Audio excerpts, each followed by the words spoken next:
आदि पर्व का देखने वाले हैं। बड़ा सुंदर प्रसंग चल रहा है। कल हमने इंद्र देवता के राजा जो इंद्र हैं उनसे जो कुंती महारानी को संतान की उत्पत्ति हुई अर्जुन की कथा हमने देखी थी। अब उसके आगे हम देखने वाले हैं कि तीन बालक तो हो चुके हैं। एक युधिष्ठिर हुए हैं और फिर हुए हैं आपके भीम और फिर हुए हैं आपके अर्जुन।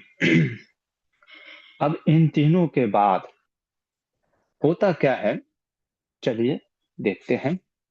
महाभारत का ये जो ग्रंथ है इसमें क्या बोल रहे हैं वैशंपायन मुनि जन्मेजय राजा को कि जब पांडु महाराज के मन में लोभ उत्पन्न हुआ, स्वाभाविक है कि आपको इतना सुंदर वरदान मिल जाए। जैसे हम बचपन में एक कहानी सुने थे कि एक सेठ थे और उनको एक वरदान मिल गया था कि वो किसी भी चीज को छुएंगे तो वो सोना बन जाएगा, है ना। ये कहानी सुनी है आपने? पता नहीं, हमने तो सुनी थी बचपन। तो वो हर चीज को सोना बनाने लग गए थे। किसी भी चीज को, जैसे टेबल को छुआ सोना हो गया, तो बड़ा खुश थे। लेकिन फिर अब ऐसा हो गया कि कुछ खाने को भी उठाते थे तो वो भी सोना हो जाता था। तो भोजन करने के लिए तो फिर खाने अन्य की जरूरत है, अब वो कैसे खाएं, है ना। मैं सोचता था अरे कोई दूसरा खिला देगा, लेकिन फिर भी कैसा होता है ना। इसीलिए भगवान कहते हैं काम क्रोध लोभ ये है तीर नरक के रास्ते। तो मानो लोभ उत्पन्न हो गया पांडु महाराज के अंदर कि मन में ऐसा विचार आने लग गया। हमारे श्रीपाद मध्वाचार्य कहते हैं कि मानो उनके मन में विचार आने लग गया कि भाई मैं तो चाहता हूं कि अब मुझे ऐसे पुत्र, मतलब 33 कोटि है ना देवता हैं, तो सारे देवताओं को बुला लो, जितने सब मतलब सारे देवता मेरे ही घर में जन्म ले। इस प्रकार से उनका लोभ उत्पन्न हो गया, है ना। लेकिन कुंती महारानी कोई साधारण स्त्री थोड़ी ना थी। जब कुंती महारानी को इस प्रकार से बोलते हैं कौन, महाराज पांडु, कि मुझे और संतान चाहिए, तब कुंती महारानी बड़ा सुंदर चीज वचन बोल रही हैं। आपके स्क्रीन पे भी है। कुंती महारानी कहती हैं, है ना, क्या बोलती हैं, श्लोक संख्या 76 में देखिए।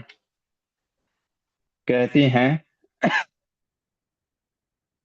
वक्तुम इच्छा धर्म पत्नी कुंती त्वेन अथा ब्रवीत।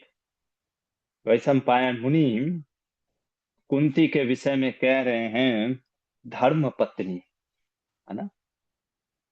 पत्नी जो है, धर्म पत्नी ऐसे तो वर्ड यूज किया जाता है, लेकिन कुंती महारानी के विषय में यहाँ पे नीलकंठ चतुर्धर भी अपने जो है टीका में कहते हैं कि कुंती महारानी का विषय में जो यहाँ पे शब्द आ रहा है धर्म पत्नी का, उसके विषय में ये बोलते हैं कि बहुत ही धार्मिक स्त्री हैं, जानकार हैं शास्त्रों का।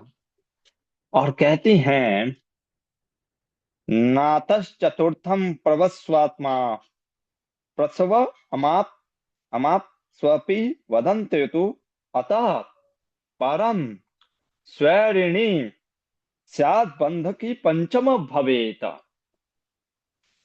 शास्त्र कहता है कि आपत धर्म में भी, आपत्ति काल में भी क्या चौथा संतान उत्पन्न नहीं करना चाहिए।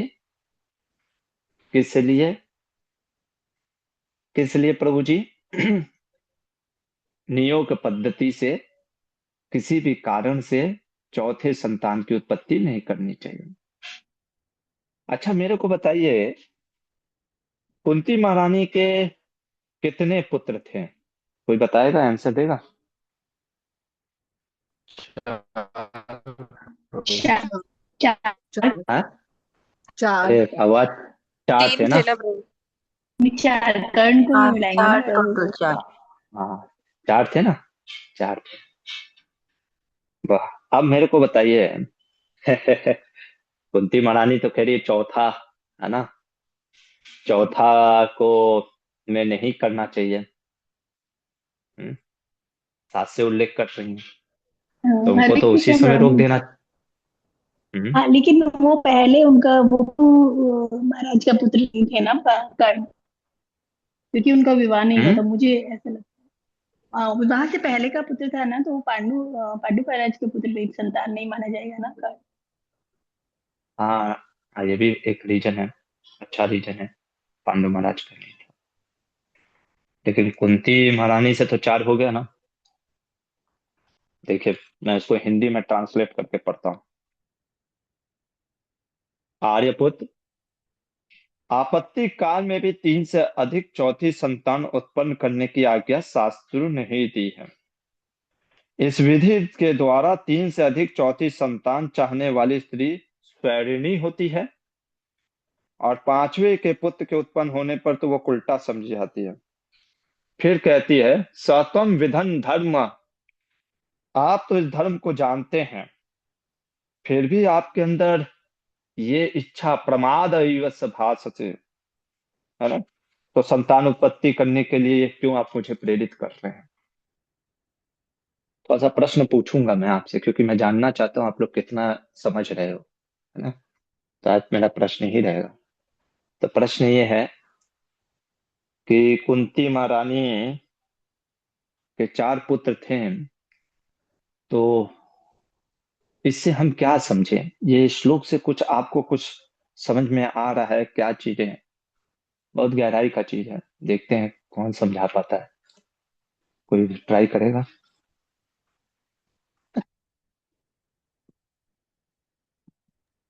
प्रभु जी, जो वो करण थे वो तो मतलब कि एक तो वो हम्म। मतलब कि अंडर 18 होंगी।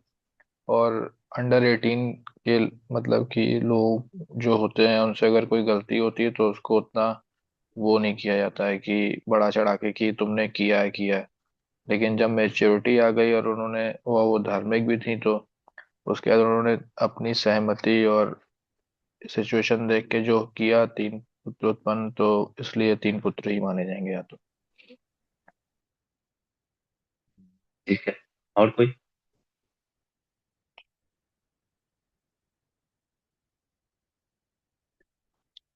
जितना हम लाइफ को इजी समझते हैं ना, लाइफ इतना इजी नहीं है। कहना बहुत आसान होता है, ऑनेस्ट हो, पंक्चुअल हो, ट्रुथफुल हो। जिंदगी में हर, इसीलिए भगवान की महाभारत में अंत में कहते हैं युधिष्ठिर को, धर्म इतना सूक्ष्म है ना, धर्म इतना डायनेमिक है ना, कि कब कहाँ क्या लगाना है धर्म ना, ये बहुत इसके लिए पारंगत होना पड़ता है, बहुत ध्यान से चलना होता है। हमारा लाइफ, हम अगर सोचेंगे कि मूवी की तरह चलाएं, प्रॉब्लम क्या है कि हम शास्त्रों को तो पढ़ते हैं नहीं ना, और फिर हम सोचते हैं कि जो मन आएगा हम वो करेंगे। ऐसा नहीं होता है। यहाँ पे कुंती महारानी झूठ बोल रही है। झूठ इन द सेंस, उनके चार पुत्र हैं, उनको पता है कि पांडु महाराज चार पुत्र, क्या बोलते हैं, वो तो जानते हैं कि चार पुत्र में सही नहीं है, पर वो नहीं बता रही है। मतलब मेरा ये कहना है कि पिछले ही जब अर्जुन पुत्र उत्पन्न होना था, उस समय ही बोलना चाहिए था उनको ना, क्या कि ये चौथा पुत्र होने वाला है, पर नहीं रोकी। क्योंकि अगर उस समय बोलती तो फिर पांडु महाराज पूछते ना कि चौथा कहाँ आ गया। हाँ, पांडु से तीन पुत्र हो रहा है, ये भी एक रीजन है, लेकिन कुंती महारानी से तो चार हो रहा है ना। तो कुंती महारानी ने छिपा दिया वो चीज, उस समय नहीं बोला। आप समझ रहे हो? और वो कोई अधर्म नहीं है, क्योंकि एक चीज और इसमें लिखा है कि इच्छा, कुंती महारानी की कभी संतान उत्पन्न करने की इच्छा है ही नहीं। इच्छा इन द सेंस वो तो अपने पति के धर्म का पालन करने के लिए कर रहे हैं। बहुत सूक्ष्म गहराई की चीज है। तो इसीलिए कब कहाँ बोलना है, ये हमें सीखना है। कहाँ धर्म के शास्त्र को कैसे लगाना है। इसीलिए शास्त्रों को किताब उठा करके याद करके पढ़ करके नहीं होता है। बार बार यही मैं बोलूंगा, शास्त्रों को गुरु के समीप बैठ करके सीखना चाहिए, है ना। नहीं तो हम फंसते चले जाएंगे, हमको लगेगा कि हम तो किताब खरीद करके, यही आज प्रॉब्लम हो रहा है हमारा। तो आप गहराई देख रहे हैं। तो पांडु महाराज फिर कहते हैं, है ना, यस, आप सही बोल रहे हो, है ना, क्योंकि वो लोभ में पड़ गए थे। ठीक है, अगले अध्याय स्टार्ट करते हैं। वैशंपायन जी कहते हैं, जब कुंती को पुत्र हो गया, धृतराष्ट्र को 100 पुत्र हो गए, तब पांडु महाराज के पास जा करके मातरी मर्दराज सुता पांडुम रहो वचन ब्रवीत। मर्दराज की पुत्री जो है माद्री, वो पांडु के पास जाती है। अब देखो, स्त्रियों में होता है यह स्वाभाविक ईर्ष्या की भावना। क्या कहती है, गांधार्यश्चैव निपते जातम पुत्र सतम तथा श्रुत्वा नामे तथा दुखम अभवत क्रतुनंदना। इदम तु मे महादुखम तुल्यातायम अपुत्रता। कह रही है कि मुझे इतना दुख नहीं हुआ, ठीक है, गांधारी को 100 पुत्र हो गए, लेकिन मुझे इस चीज का बहुत दुख हो रहा है, क्योंकि मेरी सौत कुंती को भी पुत्र हो गए पर मुझे नहीं हुआ। यही भागवत में भी आप सुनोगे, तीसरे अध्याय में आता है, तीसरे स्कंद में, दीति के सिलसिले में भी। दीति जब कश्यप मुनि को कहती है ना कि मुझे पुत्र चाहिए, मेरी जो सौत है अदिति को इतने पुत्र हो गए पर मुझे नहीं हुए। ये स्वाभाविक है, कंपैरिजन, कंपेयर करना। और ये स्त्रियों में, माताओं में ज्यादा होता है। शास्त्र कहता है कंपैरिजन करना, कि उसको ज्यादा मिल गया मुझे कम मिला।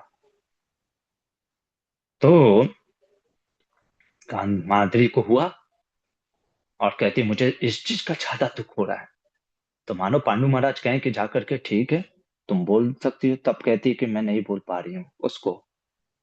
कैसे बोले, है ना, इक्वल लेवल पे है ना, सौत है ना, तो इसलिए कह रही है मैं आपसे बोल रही हूँ, है ना। देखिए छठे श्लोक में आ रहा है ना, संरंभो की संपत्नी वाद तुम कुंतीम सुताम प्रति। मैं कैसे बोलूं कुंती को, इसलिए यदि तुम प्रसन्नो में स्वयं में ना प्रचोदया। अगर आप मुझसे प्रसन्न है तो आप बोलिए उनको, कुंती को, कि मुझे भी पुत्र दे। पांडु महाराज कहते हैं, अरे मुझे तो बहुत इच्छा थी, लेकिन मुझे लगता था कि तुम कहीं, है ना, बुरा ना मान जाओ, है ना, कि अरे मुझे किसी और के साथ संतान उत्पत्ति करने के लिए क्यों बोल रहे हैं, है ना। इसलिए मैंने कभी बोला नहीं। मैं बोलूंगा कुंती तो मान जाएगी। तो फिर पांडु महाराज कुंती के पास जाते हैं। अच्छा, कुंती महारानी को बोलते हैं, है ना, क्या वैशंपायन जी कहते हैं, है ना, कि फिर एकांत में ले जा करके कुंती महारानी को, है ना, बोलते हैं कि, क्या बोलते हैं, देखिए श्लोक है, तथा कुंतीम पुनः पांडु विक्तम इदम ब्रवीत कुलस्य मम संतान लोकस्य च कुरुटीयस। पांडु महाराज को तो लोभ था ही, है ना, उनको तो मिल भी गया एक ऑप्शन, है ना। उनको तो एक सुंदर बेटा भी चाहिए था, उनको तो इतना चाहिए था कि जितना मिल जाए, 33 कोटि देवता मिल जाए पूरे। तो कुंती को बोलते हैं कि कुंती देखो, कैसा है कि लोक की इच्छा के लिए मेरी भी इच्छा है, और हमारे वंश बढ़ेंगे, है ना, क्योंकि धृतराष्ट्र को 100 पुत्र थे, ये तो पता था उनको। तो मैं चाहता हूं कि हमारे भी कुछ पुत्र हों, और माधुरी की इच्छा है, तो तुम उसको ये मंत्र का उच्चारण, ये मंत्र का चीज आप बता दो। तब कुंती महारानी क्या बोलती हैं, कहती हैं पांडु के कहने पर, एवं मुक्त्वा ब्रवीन्माद्रिं सकृत् चिन्तयते तम् तस्मात् ते भविता पत्यम् अनुरूपमं संशयम। कहती है कुंती महारानी, कुंती महारानी बहुत एक्सपर्ट थी, expert in the sense she nose, शास्त्रों को बहुत अच्छे से समझने वाली थी। वो कहें कि कुंती महारानी कि देखो माद्री, ये मंत्र का उच्चारण सिर्फ एक ही बार कर सकते हैं, जबकि कुंती महारानी ने तो 4 बार कर दिया। लेकिन कुंती महारानी जानती थी, क्यों उन्होंने बोला, मध्वाचार्य महाभारत तात्पर्य निर्णय में बड़ा सुंदर लिखते हैं इस चीज के बारे में, है ना। मैं आपको बताता हूँ कौन सा श्लोक है, एक मिनट। हाँ 125, है ना। बड़ा धर्म का सूक्ष्म चीज है ना। मैं ये सोच रहा था, अगर हमारे मध्वाचार्य महाभारत तात्पर्य निर्णय ये हमारे आचार्य ना होते ना, तो हम भी इतना सूक्ष्म ज्ञान नहीं धर्म को समझ पाते। हम भी टीवी सीरियलों में देख करके, हाँ ठीक है 3 उसने कर दिया, 2 उसने कर दिया, हो गया, कहानी के रूप में चल जाते हैं। इन कहानियों को मुख्यतः उद्देश्य बताने का रीजन है, स्टोरी में नहीं फंसना है, इसके पीछे जो सूक्ष्म ज्ञान है, जो धर्म का ज्ञान है, उसको लेना है ना। इसलिए स्टोरी शायद धीरे धीरे चल रही होगी, बहुत से भक्त सोच रहे होंगे क्या चल रहा है इतना धीरे धीरे। लेकिन मैं चाहता हूँ, क्योंकि स्टोरी तो आपको पता है ना, ऐसा नहीं है कि आपको स्टोरी नहीं पता है, पर मैं चाहता हूँ कि इतना सूक्ष्म ज्ञान जो मैंने पहले महाभारत क्लास में भी नहीं बताया था, है ना, वो मैं इस तीसरी बात है, क्योंकि मुझे भी बहुत चीजें ऐसे पते चले हैं, है ना, तो वो चीज आप समझते हुए चलो, है ना। तो इसलिए देखो क्या कह रहे हैं 125वें श्लोक में, देखो, इति क्षंत्या, है ना। तो ये यहाँ पे, हाँ, तो जब 124वें श्लोक के बाद 125वें श्लोक में माधुरी की जब इच्छा हुई, कि माधुरी ने बोला कि मुझे भी संतान की उत्पत्ति करनी है ना, तो संतान की उत्पत्ति करने के लिए, है ना, माधुरी ने किसको पुकारा, है ना। अच्छा, वो एक ही क्यों, हाँ ये मैं बता रहा था, कुंती महारानी, है ना, उवाच माद्रे सुतदम मनुम च पुनः फलम तेना भविष्यति थी मंत्राय समादाय च मद बुद्धि वचिन्त्यं श्याम नो कथम द्विपुत्रा, है ना। तो कुंती ने उपदेश दिया कि तुम एक ही बार इस मंत्र को उच्चारण कर सकती हैं, दूसरी बार, है ना, दूसरी बार ये फल नहीं देगा। इसके तात्पर्य में देखिए, शिला वादिराज तीर्थ कहते हैं, है ना, मंत्रम दिशस्व समंतम स्वाजितम मंत्रम मात्रे दिशे दिवा तदर्थ हेतु केवलम तदिपार्थम तदित सकृत प्रायेव। कहते हैं क्योंकि पांडु महाराज को और माद्री दोनों को लोभ था, है ना, दोनों को लोभ था। देखिए कहते हैं ना, जैसे साइकोलॉजी में भी होता है, स्त्री स्त्री के नेचर को समझ जाती है ना। उसको पता था कि मुझे 3 है, इसको मैं दूंगी, ये तो कम से कम 3 चाहेगी, है ना, कम से कम मिनिमम 3 तो चाहेगी। इसीलिए वो बोली कि माधुरी कि ठीक है, अरे कुंती बोली कि एक ही बार ये मंत्र काम करेगा, क्योंकि मैं दूसरे को दे रही हूँ ना, इसलिए एक ही बार मंत्र काम करेगा। और पांडु महाराज को भी, है ना, ताकि पांडु महाराज के अंदर लोभ ना उत्पन्न हो। तो माधुरी क्या करती है, माधुरी भी बड़ा स्मार्ट थी। उसने क्या किया, उसने क्या सोचा कि एक ही बार मंत्र है, तो क्यों ना ये ऐसे देवता को बुलाया जाए जो कि डायरेक्ट क्या हो जाए, मतलब कि ज्यादा से ज्यादा देवता आ जाए। तो अब देवताओं में जैसे, है ना, हमने पहले देखा था कि, हाँ, आदित्य, आदित्य कितने होते हैं, 12। रुद्र कितने होते हैं, 11। ठीक है, पता ही होगा आपको, है ना, 12 आदित्य। एक मरुत करके होते हैं, भागवत में आता है, ये 49 होते हैं, मरुत 49। तो पर उसने बुलाया किसको, माधुरी ने, अश्विनी कुमारों, है ना, अश्विनी कुमारों को बुलाया, है ना, अश्विनी कारिता अश्विनो तो शीघ्र प्राप्त हो। अच्छा, अश्विनी कुमार कितने होते हैं, अश्विनी कुमार होते हैं दो, अश्विनी होते हैं दो। ठीक है, प्रभु जी दो ही को क्यों बुलाया? उसके पास तो मौका था डायरेक्ट 12, 11, 49 को बुला लेती। है ना? कम से कम सबसे बेस्ट होता 49 को एक बार में 49, वो तो पार कर जाती। है ना? तो इसके ऊपर हमारे आचार्य कहते हैं, श्रीपाद मध्वाचार्य, कि नहीं, क्यों ऐसा नहीं होता है। 128वें श्लोक में देखिए, कहते हैं, विशेष नामने व समाहुता सुतान दघु सुरा इति विशेषितम जयो, विशेष नामापि संयत तो मंत्र वृत्तिम नाम भेदस्य चौकता। जैसे ये 12 आदित्य हैं, पर 12 आदित्यों के नाम है, 11 रुद्रों के नाम है, 49 मरुतों के नाम है ना, सबके नाम है। जैसे आदित्य में इंद्र है ना, सूर्य है, इत्यादि सब जो अदिति के पुत्र हैं, 12वां जो है ना, फिर हमारे वो भी हैं, मैं अपने वामन देव भी हैं। तो ये तो हर के नाम है। तो अगर आप मंत्र से कहोगे कि आदित्य आ जाए तो नहीं आएगा, मतलब देवताओं का स्पेसिफिक नाम देना होता है। रुद्र जैसे आप बोल दोगे कि रुद्र आ जाए तो 11 रुद्र नहीं आएंगे ना, उन सबके जो स्पेसिफिक नाम है। लेकिन अश्विनी कुमार के, इनके भी दोनों के नाम है ना, इनके नाम महाभारत में वर्णन आता है, नास्थाय और दात्र, है ना, और इनकी कॉमन पत्नी है उषा। पर चूंकि ये अश्विनी कुमार, इवन दो ये नाम दो हैं, पर ये ट्विन है ना, और ये इतना जुड़े हुए हैं कि एक को बुलाओगे तो दूसरा आ ही जाएगा। है ना? तो आपने जैसे बोला अश्विनी कुमार, तो दोनों आएंगे ही। है ना? इवन दो आप दाशरथ का जैसे नास्थाय अश्विनी कुमार भी बोलोगे तो भी दूसरा आएगा। इसलिए पांथड़ी ने अश्विनी कुमारों को बुलाया। आप समझे बात को?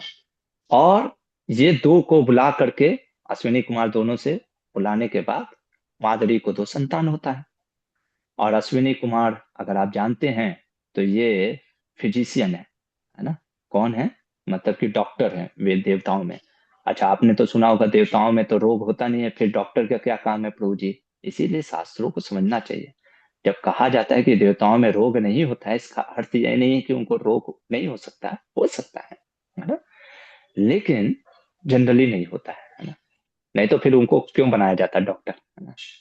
तो खैर, दो अश्विनी कुमार होने के बाद भी माधुरी समझती थी कि पांडु महाराज को इसी प्रकार, मतलब कुंती ने इसी प्रकार बोला है। वो फिर से पांडु महाराज को कहती कि आप बोलो ना एक बार और करने के लिए, है ना, क्योंकि वो सोच रहे थे कम से कम दो तीन तो हो ही जाए। लेकिन इस बार कुंती महारानी मना कर देती हैं।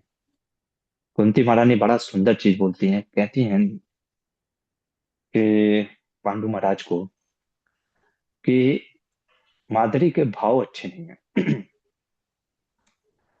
अगर इसने ज्यादा पुत्र उत्पन्न किए तो हमारे आपस में पुत्रों में वैर हो जाएगा। क्यों प्रभु जी? बहुत सुंदर चीज है, ध्यान से समझिए। माँ का जो संस्कार होता है ना, वैसा प्रभाव बच्चे पे पड़ता है। विशेषकर प्रभुपाद जी लिखते हैं भागवत में, माँ का संस्कार पुत्र पे पड़ता है, और बेटी का जो विशेष, मतलब जनरली पिता का संस्कार बेटी के ऊपर ज्यादा रहता है। तो और माता पिता दोनों का ही जाता है, नो डाउट। तो जैसे अगर ये मादरी, ये द्वेष की भावना से अगर ये करेगी ना, है ना, तो होगा क्या कि अपने ये जो पुत्र हैं इन सब में आपस में वैर की भावना आ जाएगी। इसलिए कुंती महारानी महाभारत में बोलती हैं, कहती हैं, देखिए क्या कह रही है 29वें नंबर के श्लोक, है ना। कहती है कुंती महारानी कि तस्माहन नियोक्तव्य, उसके ऊपर ही पहले देख लेते हैं, है ना। कहती है कि उक्ता सकृत द्वंद्व में सा लेभे तेनास्मि वंचिता। हाँ? कहते हैं कि इसके अंदर जो है ना, ठग करने की भावना आ गई है, द्वंद्व द्वंद्व ना, आपस में युद्ध। ना क्या सिसम मूढ़ा द्वांद बहाने फलद्व है। ये तो मेरे से भी चालाक निकली, इसने दो को डायरेक्ट बुला लिया, है ना। तो इसके अंदर ये धूर्तता है ना, इसलिए मैं नहीं चाहती कि हमारे, है ना, कहती है कि हमारे कीर्ति मंतश्च कुरु वंश वर्धना, शुभ लक्षणा संपन्ना सोमवती प्रिय दर्शन। कि आपस में ही जो हमारे कुल में है ना, कि वृद्धि करने के लिए जो ये 5 जो पुत्र हमने जन्म किए हैं उसमें ही इस बैर हो जाए, तो इस कारण से मना करती है। तो पांडु महाराज भी समझ जाते हैं, कहते हैं ठीक है। और इस प्रकार से पांडु महाराज के 5 पुत्र होते हैं, और उन पांचों का क्या होता है, नाम, संस्कार इत्यादि वहां पे जो ऋषि मुनि होते हैं उनके नाम को देते हैं। लेकिन बाकी संस्कार भी होते हैं, और वो संस्कार जो होते हैं आपके ही, या तो पिता के घर से या पति के घर से होने चाहिए। तो महाभारत में वर्णन आता है, अब इनके पिता कौन थे, वास्तव में तो यादव थे, है ना। कहने का अर्थ है वसुदेव इनके भाई थे, सूरसेन पिता थे। जब वसुदेव इत्यादियों को पता चलता है कि पांडु महाराज को संतान हुआ है, तो वसुदेव ने कश्यप मुनि, उनके जो कुल पंडित थे, कुल गुरु, उनको भेजते हैं इन सारे पांडवों का संस्कार कराने के लिए, है ना। ये ये चीज यहाँ पे वर्णन नहीं है, ये दक्षिण भारत के, है ना, पाठ्यक्रम से लिया गया है। यहाँ पे आप देख सकते हो, यहाँ पे मैं पढ़ लेता हूँ कुछ लोग, है ना।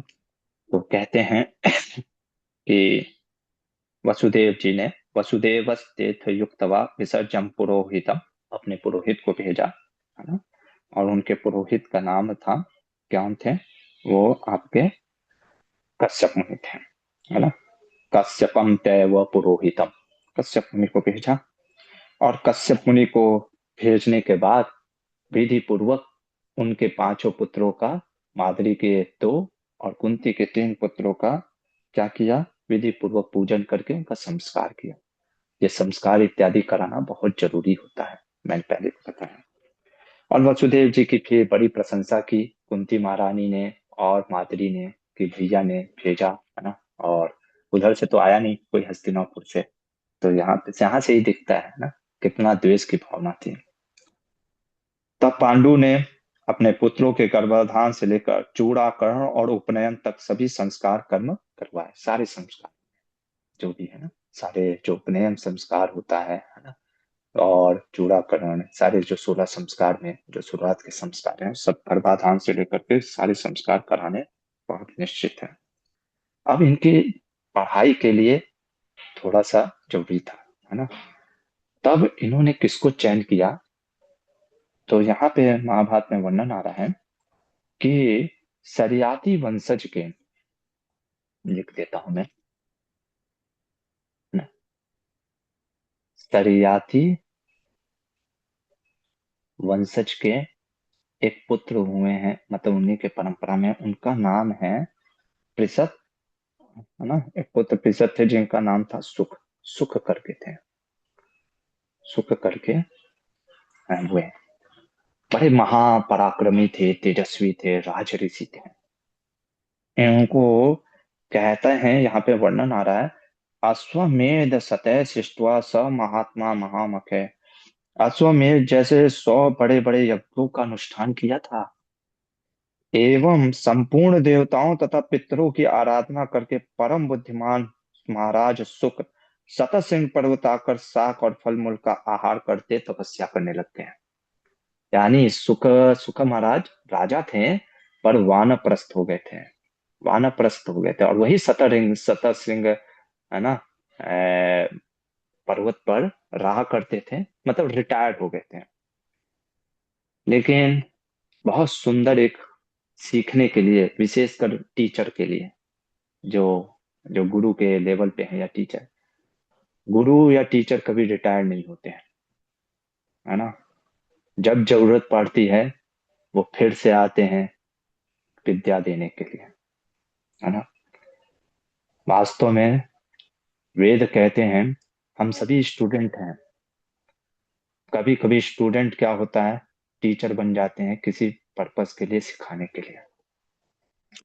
तो ये शक जो राजा थे, सुक सुक राजा, ये वानप्रस्थ हो गए थे, लेकिन जब पांडु महाराज इनसे निवेदन करते हैं कि आप मेरे पुत्रों को शस्त्र विद्याओं का, धनुर्वेद विद्याओं का, इन सब चीज का ज्ञान दीजिए, क्योंकि आप बहुत पराक्रमी हैं, है ना, और बहुत धार्मिक व्यक्ति हैं, तो रिटायर्ड होने के बाद भी इन्होंने धर्म के कार्य के लिए, देख रहे हो कितना धर्म सूक्ष्म है ना, वानप्रस्थ का ये धर्म नहीं होता है फिर से पढ़ाना। लेकिन उनको पता था कि ये पांचों पांडव जो हैं, ये हरि की इच्छा के लिए इनको, क्यों, क्योंकि हम आगे देखेंगे प्रभु जी, ये तो पढ़ने वाले थे ना द्रोणाचार्य से, तो क्या दिक्कत था, है ना। एक प्रश्न मैं आपसे पूछूंगा, द्रोणाचार्य के स्कूल में पांडव भी पढ़ते थे, कर्ण भी था, सब देखेंगे, और कौरव भी थे, पर पांडवों के अंदर अच्छा संस्कार कैसे आ गया, कौरवों के अंदर क्यों नहीं आया। अब वो आप मत बताओ, गर्भाधान संस्कार वो तो ठीक है, अलग चीज है, लेकिन द्रोणाचार्य भी तो सिख के स्कूल में भी तो सीख सकते थे। सोचिएगा जब हम आएंगे द्रोणाचार्य के पर्व में, अरे द्रोणाचार्य की कथा जब स्टार्ट होगी तो उस समय आपसे फिर से पूछूंगा कि क्यों किसी के अंदर, इसीलिए हमेशा गुरु ही रिस्पॉन्सिबल नहीं होता है। हाँ, गुरु भी रिस्पॉन्सिबल होता है, बट सिर्फ गुरु ही रिस्पॉन्सिबल नहीं होता है कि कोई शिष्य अच्छा बनता है, कोई शिष्य बुरा बनता है, बहुत फैक्टर इसमें इन्वॉल्व होता है ना। सिर्फ आप किसी स्कूल को दोष नहीं कर सकते कि मेरा बच्चा फेल हो गया, ये स्कूल में प्रॉब्लम है ना, है ना, ये चीज समझना है। ये बहुत इंपॉर्टेंट है कि हम परवरिश कैसे बच्चे की करते हैं।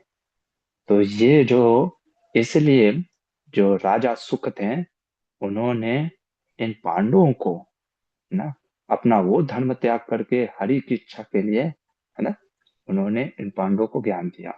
और महाभारत वर्णन करता है कि भीमसेन गदा में, युधिष्ठिर महाराज तोमर में, जैवलिन थ्रो कह सकते हैं, है ना, इन सब में पारंगत हो गए, और माधुरी के पुत्र तलवार इत्यादि में।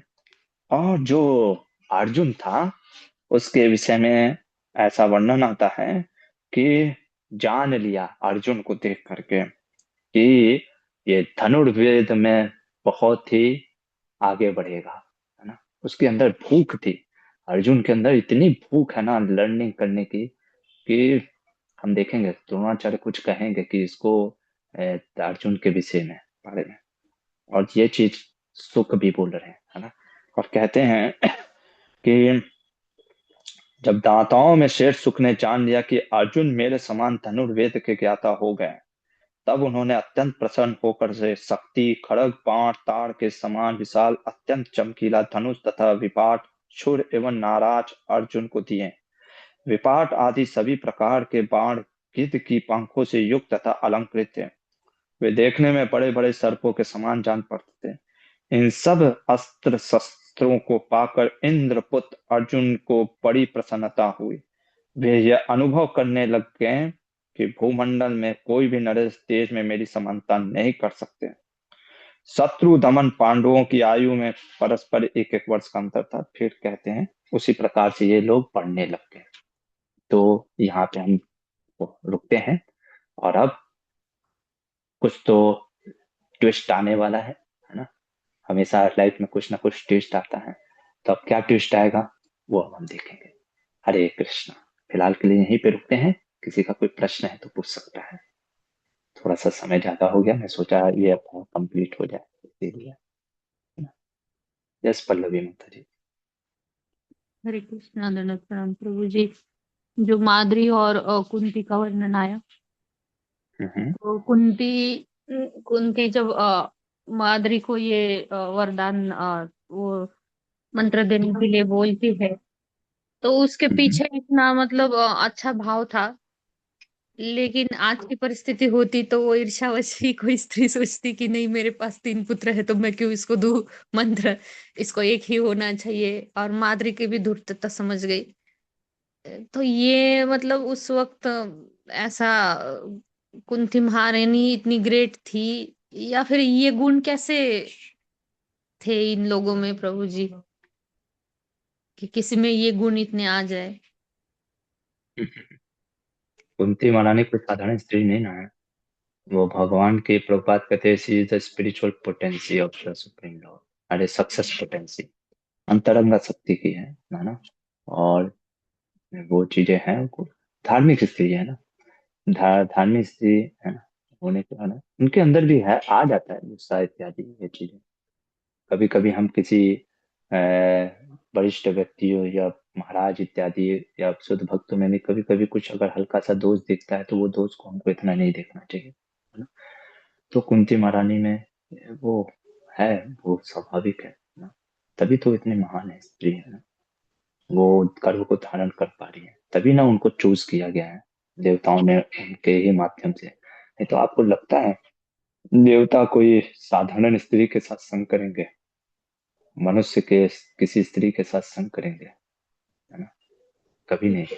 और क्या दुर्वासा मुनि, नहीं आप कहोगे पर दुर्वासा मुनि ने मंत्र दे दिया, दुर्वासा मुनि बेवकूफ हैं, भगवान शिव के अंश हैं, अगर आपको पता होगा, तो वो भी मंत्र ऐसा ही किसी को दे देंगे, है ना।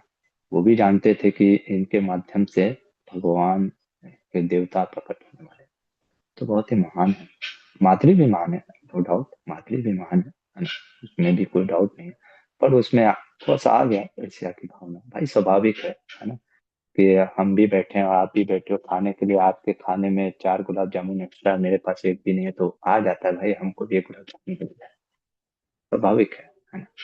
तो वो जी ठीक है। जी। और जब कुंती हम्म, महारानी खुद धर्म को जानती थी और अर्जुन हम्म, के वक्त को जानती थी कि ये चौथा पुत्र है और धर्म हम्म। के अनुसार स्वैरिणी बोला जाएगा ऐसी स्त्री को, तो फिर हम्म। अर्जुन का जन्म क्यों होने दिया उन्होंने? वो हाँ खुद तो वही तो है, वही तो समझना है, यही तो सोचना है, कब कहाँ कितना धर्म लगाना है, क्या लगाना है, ये समझना है ना। ठीक है, सॉरी नहीं बोला जाएगा, बहुत कारण है, एक तो पांडु महाराज से तो नहीं हुआ ना, पांडु महाराज के कहने पे है ना, पांडु महाराज के 3 ही पुत्र कहलाएंगे, वो तो पांडु महाराज के पुत्र नहीं कहलाएंगे, भले ही कुंती के कहलाएंगे। और दूसरा चीज, कुंती अगर बोलती कि नहीं रोक दीजिए, तो पांडु महाराज कहते क्यों रुकवा रही हो, तो क्या बोलते बोलते चौथा पुत्र, फिर वो पूछते कैसे चौथा पुत्र, आप समझ रहे हैं, कब, वही तो मैं कह रहा हूँ ना, कहाँ कितना कौन सा धर्म को कैसे समझ करके बोलना है, ये बहुत चीजें समझना है। हम लोग भी गलती करते हैं, हम भी अपने टीचर से पूछते हैं, है ना। अब देखो इतना धर्म का सूक्ष्म ज्ञान है, हम है ना, हमको ये सब ज्ञान ही नहीं है, इसलिए सास पढ़ेंगे, लोग कहते हैं सास प्रैक्टिकल नहीं है, कितना प्रैक्टिकल है, आप देखो आपका मूवी ये सब प्रैक्टिकल नहीं है, वो बस देखने के लिए, एंटरटेनमेंट के लिए, मैं मना नहीं कर रहा हूँ, देखना देख सकते हैं, पर उससे ज्ञान मत लो। जिंदगी में अगर जीना है ना, तो ये महाभारत रामायण जरूर पढ़ना चाहिए और अपने बच्चों को भी पढ़ाना चाहिए, तब जा करके उनको समझ में आएगा पेशेंस कहाँ क्या बोलना है, कैसे बोलना है, कितनी समझ रखनी है, कौन से धर्म को कहाँ लगाना है ना। ठीक है। जी प्रभु जी। हरे कृष्णा। धन्यवाद। हरे कृष्ण। हरि बोल। यस भास्कर प्रभु। प्रभु जी हरे कृष्णा, धन्यवाद, प्रणाम। प्रभु जी धन्यवाद एक तो प्रणाम। ये जानना है कि मादरी जो थी वो भी मतलब कि उस लेवल की थी कि वो मतलब कि उतना सटीक उन्होंने अश्वनी कुमार को बुलाया तो उन्होंने कहीं ज्ञान लिया होगा तो। और यही दूसरा, कुंती कुंती महारानी ने मंत्रों का ज्ञान दिया ना, कुंती महारानी ने मंत्रों का ज्ञान दिया, तो इसलिए वो नहीं अश्विनी प्रभु जी, कुमार। जैसे अश्वनी कुमार को तो उनका कुछ आइडिया होगा ना माइंड में कि किसको बुलाना है, ये मैं पूछ रहा हूँ। हाँ हाँ, आइडिया है ना, क्यों नहीं होगा। और दूसरा प्रभु जी ये पूछना है कि जैसे कि अभी तक हम लोग देख रहे हैं कि जो भी हैं या तो भगवान के वो अंश हैं करेक्टर में, या तो फिर उनकी इंटरनल पोटेंसी है, जो इतने मतलब कि माइंडेड लोग हैं या धार्मिक हैं। तो जैसे ऑर्डिनरी लोगों को तो हम लोग जल्दी नहीं देखते हैं कि इतने उस टाइप के लोग हों, तो वो कैसे देख सकते हैं? मतलब प्रश्न क्या था, मैं समझा नहीं प्रभु जी, फिर से एक बार बोलिए। तो जी जैसे मान लीजिए कि हम लोग अभी तक देख रहे हैं कि जो धार्मिक लोग हैं या कि जो हम्म। उनमें सहनशीलता है या पावर है वो या तो किसी के अंश है देवता के, लाइक युधिष्ठिर महाराज, अर्जुन, और या तो कुंती महारानी जैसे आप बोल रहे इंटरनल पोटेंसी है। तो साधारण जीवन में हम लोग ऐसे पावरफुल लोग जो वैष्णव के अलावा तो हम लोग देखते नहीं है कि हैं। हाँ देखो, इसीलिए भगवत भक्ति करना होता है ना। मेरा बोलने का देखो, महाभारत में बताया नहीं गया कि वो इंटरनल पोटेंसी है, स्पिरिचुअल पोटेंसी है। भगवत भक्ति करने से हमारा चीजें चेतना बढ़ती है। तो समझ में आता है भगवान क्या कहते हैं अर्जुन। माता स्पर्शास्तु कौन्तेय शीतोष्ण सुख दुखदा आगमनापायिनो नित्यास्तमः तच्चस्व भारत। ये हे भरतवंशी, हर चीज तुम्हारे अनुसार नहीं चलेगा, है ना। सुख दुख मान अपमान आएंगे जीवन में। जिस प्रकार से अभी ठंडी की मौसम है, तो हम लोग गर्म वस्त्र पहन रहे हैं, है ना। अब हम इसके लिए रोना धोना करें कि अरे ठंडी क्यों है, तो आप रोज धो सकते हो, लेकिन उससे कोई फायदा नहीं हो। तो ये चीज हमको समझना जरूरी है ना। तो जब भगवत भक्ति हम करते हैं ना, तो हमारी जब चेतना ऊपर उठती है, तो हमारे अंदर वो समझ में आता है कि किस चीज के लिए कितना हमको क्या करना है ना। बहुत चीजें अभी आएगा, अभी तो बस स्टार्टिंग हुआ है। अभी तो देखिए अभी विदुर जी क्या क्या बताएंगे, है ना। तो इसलिए ये समझना जरूरी है कि भगवत भक्ति जब करते हैं, तो हमारी चेतना शुद्ध होती है। चेतना क्या शुद्ध होती है, हमारा पूरा डेस्टिनी ही बदल जाता है ना। तो ये चीजें हम साधक भी कर सकते हैं, हमें भी करना चाहिए जितना हो सके। और परिवर्तन होता ही है। हम जब भगवान के बारे में सुनते हैं, है ना, महाभारत का ज्ञान लेते हैं, समझ में आता है कि कहाँ क्या करना है, कैसे हो सकता है। ईर्ष्या हमारे अंदर भी है ना। उन ईर्ष्याओं को कैसे हम दमन कर सकते हैं, उसके लिए प्रयास करते हैं। ये चीजें हम सीखते हैं। ठीक है प्रभु जी। जी प्रभु जी, जैसे कि मैं एक्सपीरियंस हमारा ये है कि जैसे भक्ति में आए हैं तो जैसे जैसे शास्त्रों को पढ़ना स्टार्ट किया है, सीखना, तो एक चीज तो है कि प्रभु जी जैसे पहले की एग्जांपल दे रहा हूँ, 100 100 रुपए के लिए जैसे लगता था कि लड़ लो, या किसी चीज के लिए लड़ लो, या कहीं जाने के लिए मतलब कि ओवर एक्साइटेड हो जाओ।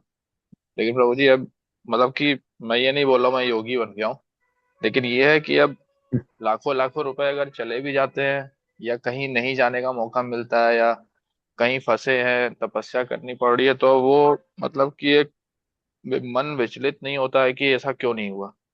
तो ये सब चीजें तो सीखी हैं प्रभु जी। थैंक यू प्रभु जी। संघर्ष से घबराना नहीं चाहिए, बहुत अच्छी बात। संघर्ष से घबराना नहीं चाहिए, तपस्या है। इसीलिए भागवत कहता है ना, तपो दिव्यम पुत्र कायेन सत्वम। तपस्या है। ये मनुष्य जीवन ही मिला तपस्या करने के लिए। हम देखेंगे ये लोग भले ही भगवान के कितने बड़े अंश हैं, देवताओं के अंश है, पर इनके जीवन में कितनी तपस्या भी देखेंगे। इतनी तपस्या हमारे जीवन में नहीं है। पर वही चीज है ना, the more you are qualified the more responsibility, है ना। जितना इसीलिए हम कभी कभी कह देते हैं ना, हम भी भगवान के लीला में होते हैं, हम हैंडल नहीं कर पाएंगे। भगवान के लीला में होना इतना हैंडल नहीं कर पाएंगे। आपको लगता है हैंडल कर पाएंगे? आप चलो महाभारत की लीला छोड़ो, वृंदावन की लीला पकड़ो, है ना। दसम स्कंद में पढ़ो कभी गोपियों का हाल क्या होता है ना। भगवान बोल करके गए टाटा मैं आऊंगा, कभी नहीं आए। और हर दिन वो ये सोच करके बैठी हुई हैं गोपियां कि कृष्ण आएंगे। अब इसको भौतिक चीजों से समझो। किसी से आप प्रेम करते हो, वो प्रेमी या प्रेमिका बोला है कि मैं आऊंगा, और कभी नहीं आ रहा है ना। कितना विरह में आदमी, है ना। इसलिए हम, तो इसलिए मैं कह रहा हूँ ना, पात्रता हमको बढ़ाना चाहिए। हम बस ये कहते हैं कृपा करो कृपा करो कृपा करो। भगवान कहते हैं गिलास भर कर तो तुम्हारे हाथ में है, और चार समुद्र के जितना पानी इकट्ठा कर ले, कैसे होगा। कृपा बढ़ाओ अपना, अरे अपनी पात्रता तो बढ़ाओ। तो वो चीज है, तो बहुत सुंदर चीज आपने बोला है ना, कि अब हमारे अंदर वो चीजें बढ़ रही है धीरे धीरे, और बढ़ेगा, धीरे धीरे बढ़ता है। ये अनुभव का चीज है। भगवान खुद गीता में कहते हैं प्रत्यक्ष आगमन है। पर समाधान लोग समझते ही नहीं। लोगों को प्रॉब्लम क्या है ना, शॉर्टकट सॉल्यूशन चाहिए, फट से चाहिए, तुरंत चाहिए। अभी हम माला जब पकड़े अभी कुछ दिख जाना चाहिए, नहीं होगा इससे। कहाँ लिखा है? नहीं होगा। अगर आपको लगता है कि आप इतना तुरंत आकर के क्लास में बैठ करके तुरंत चीजें हो जाएगा, नहीं होगा, समय लगेगा। भगवान गीता में कहते हैं अचिरे नादिमा गच्छति, है ना। तो शनैः शनैः, धीरे धीरे होगा, है ना। क्योंकि सतो गुण की चीजें धीरे धीरे मतलब वो स्थापित होती है। शॉर्टकट चाहिए तो जाइए आप दूसरे चीजों में। ये सात्विक मार्ग है, ये भगवत मार्ग है, ये रूट कॉज पे जाता है। पर होगा, और आपके प्रयास से, आप कितना प्रयास कर रहे हैं वह सब भक्तों का अनुभव है, होता है। पर वही चीज है हमारे अंदर कितना पेशेंस है ना। ये चीज, यस सीमा माता जी। हरे कृष्णा प्रभु जी, धन्यवाद प्रणाम। प्रभु जी, स्वर्णिम स्त्री का अर्थ क्या होता है? स्वर्णिम स्त्री, अच्छा प्रश्न है। मेरे को भी एक सेकंड देखना पड़ेगा, हिंदी मेरा भी इतना स्ट्रांग नहीं रह गया। किसी माता जी को पता है या किसी को कुछ पता है? स्वैरिणी, उल्टा तो समझ में आता है, स्वैरिणी इसको मतलब कैसे? प्रभु जी, स्वैरिणी मतलब खुद के मन से विचरण करने वाली। चल, अच्छा ओके, थैंक यू माता जी। खुद से मन से विचरण करने वाली को स्वैरिणी स्त्री कहा जी। और स्वैराचार, प्रभु उसको जी, स्वैराचार बोला जाता क्या है। माता जी? है। स्वैराचार, आचार करना, खुद के स्व के मन से आचार करना, स्वैराचार, जी इसीलिए जी, स्वैर। धन्यवाद और प्रभु जी, जब हम्म। देवता और राक्षस का युद्ध होता था, तो उस टाइम पे क्या देवता घायल होते थे? क्योंकि अश्विनी कुमार में भी उनका ट्रीटमेंट के लिए उनका उद्गम हुआ हो, ऐसा क्या हाँ मतलब हाँ उनका? फिर, हाँ हाँ उसी के लिए हुआ था। इसीलिए तो फिर उनको अमृत पाने की इच्छा हुई ना, मरते भी थे लोग, है ना, समुद्र मंथन में अमृत फिर हुआ। तो अमृत पीने से, अब अमृत सबको नहीं पिलाया गया है, जी ये सब आपको पता होना चाहिए। सारे देवता एक समान नहीं होते हैं, ये 33 कोटि जो देवता हैं ये बहुत ही विशेष हैं, है ना। सब देवताओं को, और सारे सारे जो स्वर्ग लोग है ना, ये सब हम आएगा पढ़ेंगे। सारे लोग स्वर्ग लोग भी नहीं जाते हैं, जो हम स्वर्ग जाते हैं वो भौ स्वर्ग जाते हैं। भूमि जो भौ स्वर्ग वो एक होता है, इस धरातल पे ही है ना।